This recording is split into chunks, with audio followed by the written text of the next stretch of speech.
SSB intro में reasoning ability को mother of all quiz इसलिए बोला जाता है बिकॉज चाहे वो साइकोलॉजी में लिखना हो या फिर इंट्रो और जीटू में बोलना, ये सब कुछ डिपेंड करता है तुम कितने रीजनेबली साउंड हो। अब यहाँ पर एग्जाम्पल देखो, LWS से कोर्स डीए कैंडिडेट अपने पीपीटी के स्क्वायर बॉक्स में करेक्टर के लिए इतना भी लॉजिक नहीं लगा पा रहा है कि हर करेक्टर लिखने की जगह क्यों ना मैं नंबर ऑफ करेक्टर लिख दूं। अब यहाँ पर इसने 5 करेक्टर मेंशन किए, अगर सपोज दैट इसको 7 या फिर 10 करने पड़े तो ये क्या करेगा और बताओ ये कैसे करेगा। एक बड़ा ही लॉजिकल पॉइंट यहाँ पर ये है कि इस भाई को कोचिंग करने के बाद भी कैसे स्क्वायर बॉक्स को फिल करना है करके कोच नहीं किया गया और नहीं इसकी सोचने की शक्ति का विकास किया गया है। देखो भाइयों, तुम ऐसी इलॉजिकल चुचापा मत करना, तुम्हें ऐसे करना है। देखो डिफरेंस और समझो इस छोटे से लॉजिक को कि तुम्हें कितने भी करेक्टर दिखे, तुम्हें केवल नंबर ऑफ करेक्टर बढ़ा देने हैं with age ranging. Suppose that तुमको 10 करेक्टर दिखे जिसमें से तुमने ऑब्जर्व किए 6 मेल और 4 फीमेल, तो तुम्हें उसको इस तरीके से लिखना है।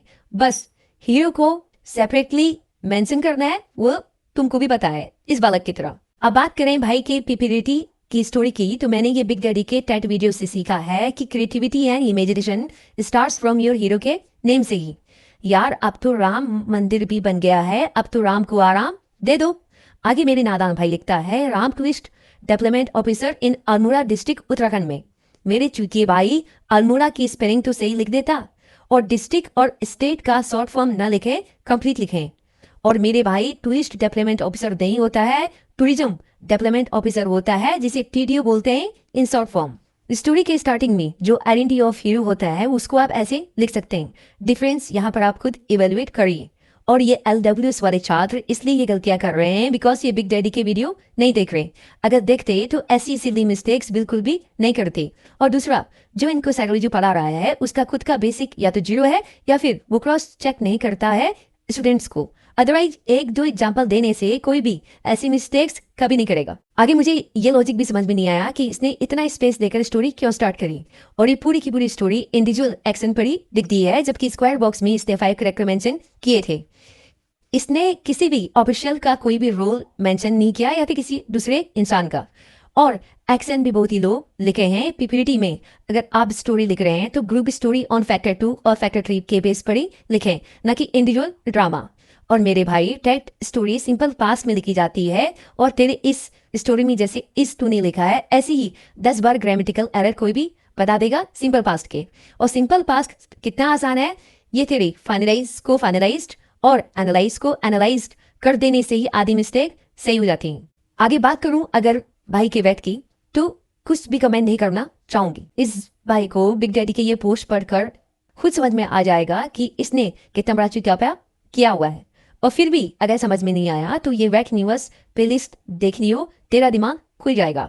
बात करूं SRT की, तो भाई इतने सिंपल SRT रिस्पॉन्स में आपके एक्शन गलत हैं, ये बड़ा इशू नहीं है। उससे बड़ा इशू ये है यहाँ पर कि आपने 2 रिस्पॉन्स दिए हुए हैं एक SRT के अंदर। जैसे भाई ने लिखा है इन केस ऑफ इमरजेंसी, यानी पहले मैं ये करूंगा, अगर ये नहीं हुआ तो ये करूंगा, पर आप फाइनली क्या करेंगे पता ही नहीं है। इन SRT right with full clarity 1 answer only. बाकी SRT के बेसिक्स के लिए बिग डैडी का ये SRT प्लेलिस्ट देखें और ये बुक पढ़ें, आप बेटर रिस्पॉन्स देना स्टार्ट करेंगे ऑटोमेटिकली। एक SSB एस्पायरिंग को मुझे लगता है कोचिंग की नहीं, उसे अंडरस्टैंडिंग की जरूरत होती है और अंडरस्टैंडिंग डेवलप होती है किसी के बताने से नहीं, पर खुद के ऑब्जर्वेशन और इवैल्यूएशन से। आशा करती हूँ कि आप मेरे प्रवचनों को इम्प्लीमेंट करेंगे और अपनी SSB वाली दीदी को थैंक यू नहीं पर दीदी आई विल डू कहेंगे और करेंगे।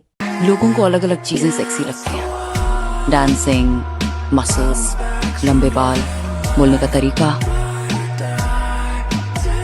पता है मुझे क्या सेक्सी लगता है?